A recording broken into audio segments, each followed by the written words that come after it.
For over 200 years, the Belfast Harbour Commissioners have administered the Port of Belfast. Their considerable powers, which include purchasing lands, levying dues on goods and ships, appointing officers and pilots, were all carried out from this fine building, which dates back to 1854. It was the powerhouse of Belfast prosperity.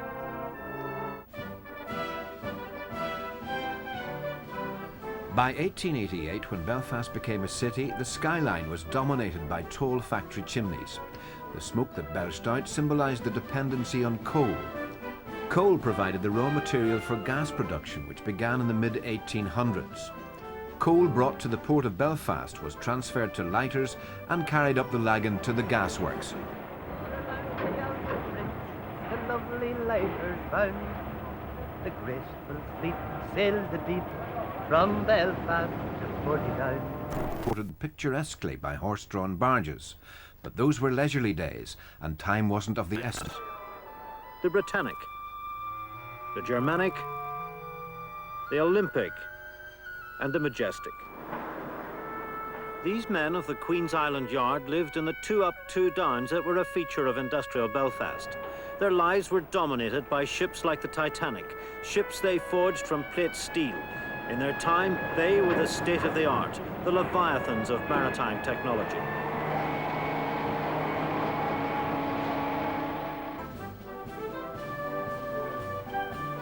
Harland and Wolff became the world's greatest shipyard, and the pride of the man who built its greatest ship remains undiminished.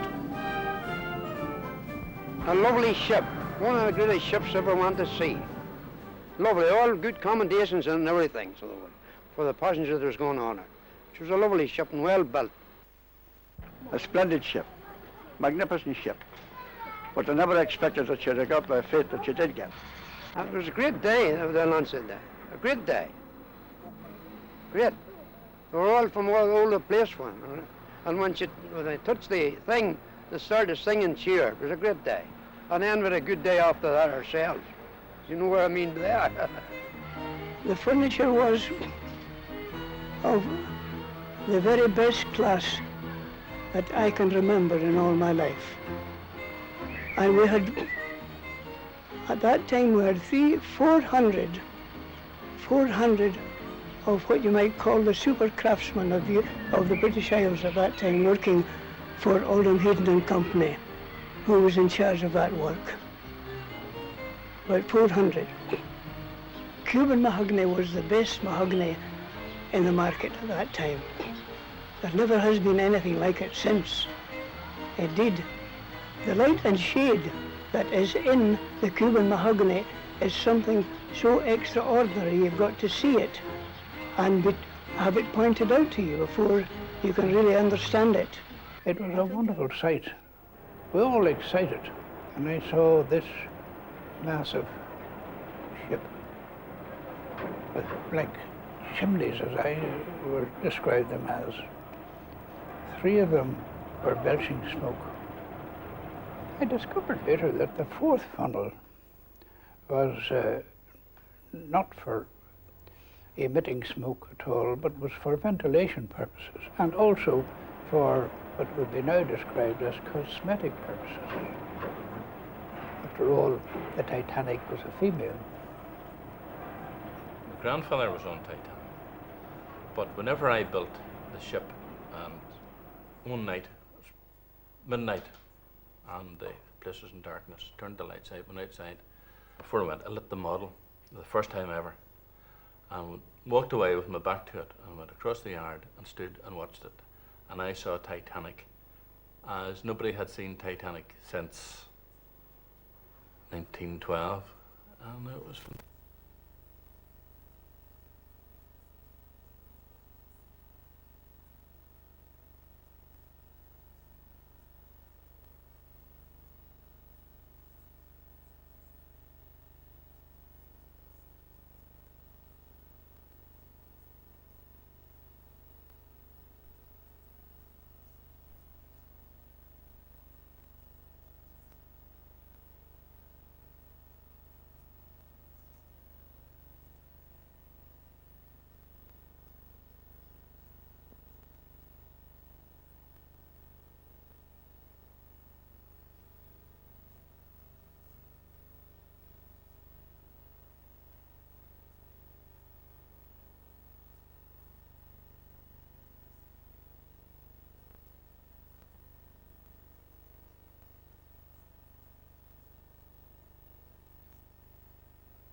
than she hath my heart in thrall.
Twilight gleam is in The sound of the sea has always been sweet music to Irish ears. As an island race, salt water has been coursing through the veins of our stevedores and sailors for centuries. Always the biggest shock when you walk through those gates was the scale of the place, the size of the place. A huge impact at the time, and some of those stays with you, even the smells of the place stay. Facing the schooling pen in those days in the mid-60s, you had the silo, and it had a smell all of its own that you didn't want to bring home. It was probably considered on the outside of it, on the face of it, muscle-bound. But if you saw a docker at work, his whole objective was not to use his muscles. You know, it was not to use too much physical, because it would have been too much. You watch a docker with a hand hook, they had the long hooks and the short hooks, and their skill in using those was as skillful as any snooker player with a cue. The other thing that I remember about the docks, very, very important at the docks when I was growing up, was how men helped each other. You know, if you had 3 men in a team working down the hold or on a truck, 2 dockers would say to the other guy, "Where you go for your tea?" Or your brother would come along and say to you, "Where you go for your tea?" And he would take over your job. Maybe he's off that day or something like that. Or your dad or your uncles would come along, and people would relieve each other all the time in terms of the work. Dockers were always first over to help each other. And that was a very strong comradeship notion that you got from those days, which I suppose never left you.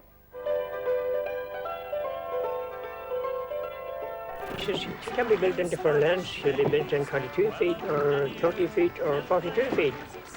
Well, just more, kind of, flat on the hole at the bottom as he carries the whole weight. More like a barge. More like a barge. More like a barge. What was the Lochgarn cut used for? Well, it was used for everything that was taken into an island, all merchandise, and cattle, out to fairs and markets, and of course people going out to mass. Anything and everything what had to be used. There's the only transport in those days, And the bigger ones you say were about nearly double the length of this. Oh, they were 42 feet long, yeah. Now, was there any kind of special sealer used where the timbers were spliced? Oh, there was. It was just a newspaper, Herald, Irish Weekly, Belfast Telegraph, or any paper. It had to be soft paper. How was the cut held together? Well, what they call the rosehead steel nail. It was a special nail made for cut builders. Is that it? That's one of them there, yeah.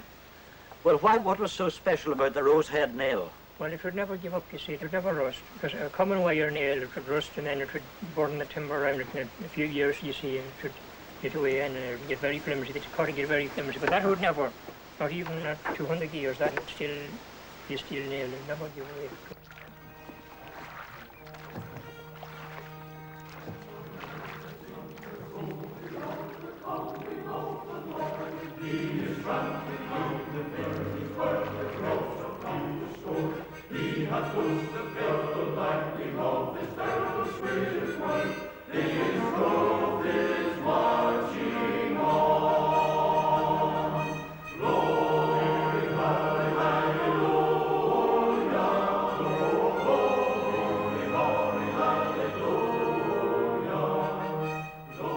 I went to Harlan Wills when I was 16.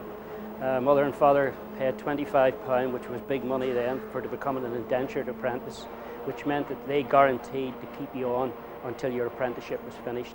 I enjoyed it. It was a good grilling time. You had a journeyman that looked after you. And for the first year, all you done is packed his tools for him and made him his tea. And then eventually you were allowed to handle the tools, and then it progressed from there on. But I had an absolute ball. I enjoyed it. Bosses used to come round. If your face didn't suit you, didn't work. Yes, I'm talking about before the war. If your face didn't suit you, didn't work. And it was an understood fact. They're all grinning now.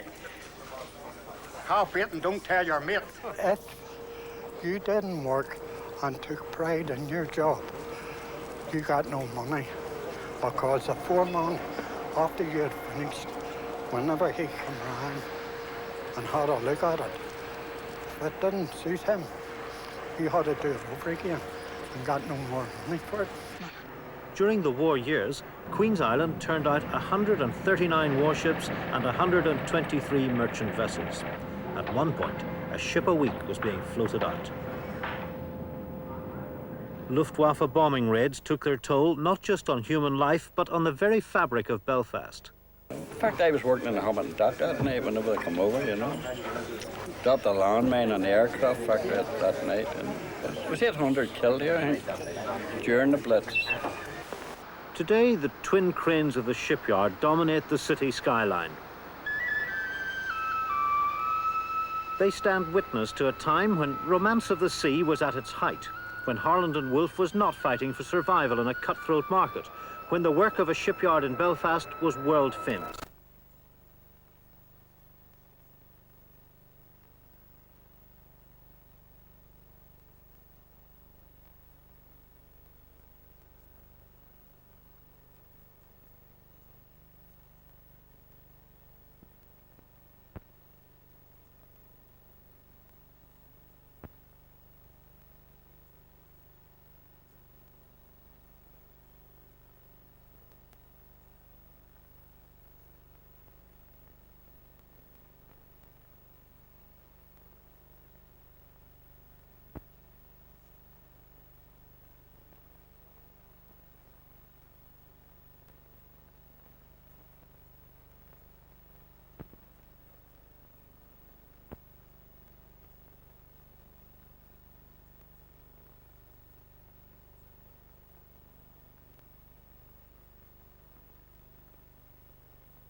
Lord putting you on these people.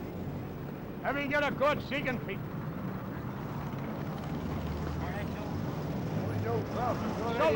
The soldier there, the shipyard man. The Lord has six off these people.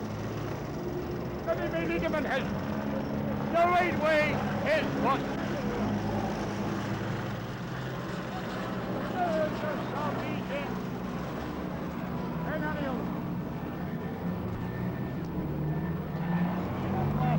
Know that you have eternal life. But you'll only get that, you'll only get it by doing good to your neighbor. No persecution in the shipyard. The Lord seeks after his people do. That he may give them what they need to have. They get a place in God. Through the pearly gates. Get in when the door's open. Don't get in the door's closed. The Lord's going to close his door. Ship, stays, yards, and sails complete, destined to plough the raging main forever in a canopy of glass. Robert Mullen of Portaferry in the county of Down has spent years perfecting the skills that have made him a unique craftsman. With bits of wood, a penknife, and a few simple tools, he can perform a sort of maritime miracle. The meticulous delicacy of his work is the connoisseur's delight and the small boy's gaping wonder. Had you had any experience before of modelling ships? No, I hadn't. Only been watching people. And then I thought, when I was watching them, I thought I could do it.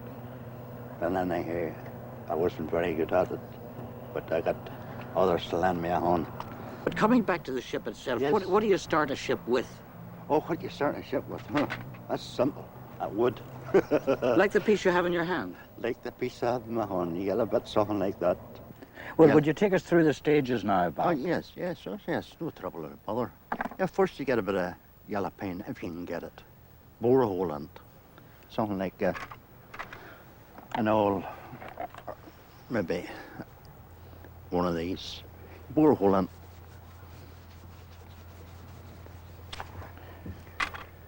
And you put a bit of stick in, a bit of American alum, if you can get it. What's that for? American, it's for the bowsprit. Uh-huh. Stick it in, put a taste of glue on. But that looks pretty primitive at the moment, Yes, even with yes, a bowsprit in. yes, How do you get it the shape that it eventually turns out? You get the shape. Is this right. just simply a question of patient carving? Yes, carve it out with a chisel. Get the knife. The knife and go down along it. Mm-hmm. Right. Well, then Right. what does it look like? Carve it out. What does it look like? It should look like... Is that it right in front of you, Bob? That's it there. Now, what about the masts, Bob? There's three masts, you know, as according to the size. According to the size, well, we'll say it was for something like this bottle here. It would be 2.5 inches long on these two fort. And after one of that, bit of wire, they're shorter. Now, it works on hinges. You put a bit of wire in the heel of it. There's a hole in the heel of it, and you put it, so it works back and forward. Mm-hmm. See? Now, I'll put one into you, just see. I'll put the mizzen mast on. This is the mizzen. Now, it goes right on in. Now, see, cut that off. Cut that loose wire off, and clinch it down. Just pull it back, clinch it down, whatever you like to call it. Mm-hmm. See, now, that's one mast. Now, these other two masts are just the same. Yes. See, so it works back and forward. It's on like a hinge, like, you know. Is that like the one that's mounted beside you there? Just the same as this one here, just the same. There's no difference. Just Well, now, the let's same. have a look at this one. Yes. That's a stage further. Yes, that's a stage further on. Well, we can go on it. We can go on at any stage.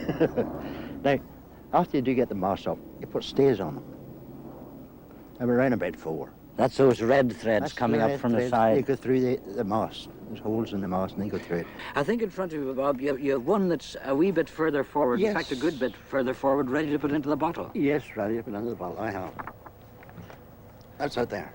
Now, I have always wondered how a ship goes into a bottle. Would you let us into the secret? Oh, yes, I'll let you into the secret. There's not much of a secret to it. It's quite plain.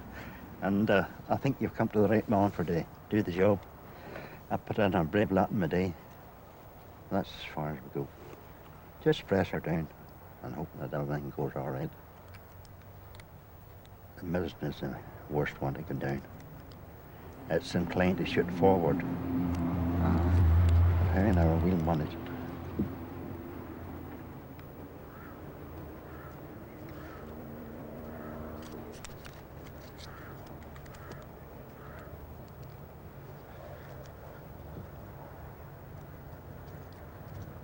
So the whole masts and sails and everything Oh, just hinged down? They're all hinged. The mast works on hinges.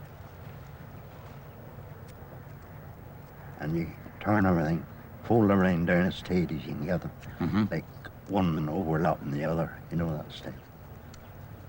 Yes, indeed. No, it's fair now. Well, here's the magic moment. That's where I entered. And you have to ease the corners of the masts in yes. very carefully. Oh, yeah, very careful. Because you must be right when you get her up again. Oh, yes, otherwise she wouldn't come up. She wouldn't come up. This is one of the hardest bottles to put in. It's very small in the neck. Yes, it is indeed. Very tight one. Very tight. It takes a very careful bit. And have everything as fine as possible. Well, she's going through? Oh, she's going through. Oh, she'll go on all right. Now, you want to hook the Highland bear while you're working inside. So I'll put it round her snout. Round the bowsprit, if you like, called. I always wondered, having done that, how on earth do you get the masts up again? Well, you just hold on there and you pull gently a wee bit, not too far.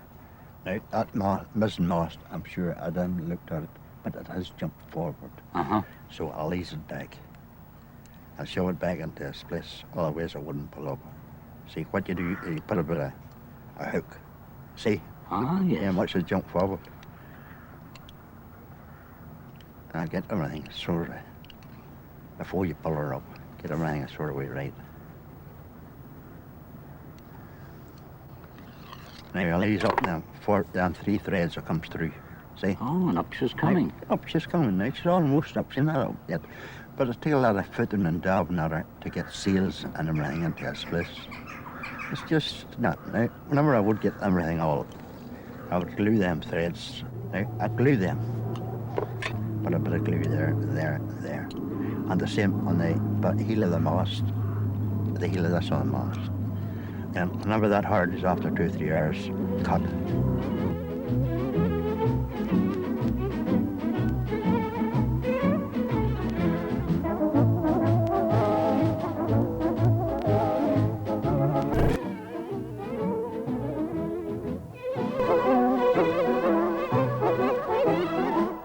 No two ships are ever the same. You've got to watch them like hawks. They're like women. You never know which way they're going to go. They're sitting nicely behind you one minute, and the next they're flying up to port or starboard, and you've got to be ready to pluck them back up again. What's the trickiest job you've ever had in this respect? Well, the trickiest job is swinging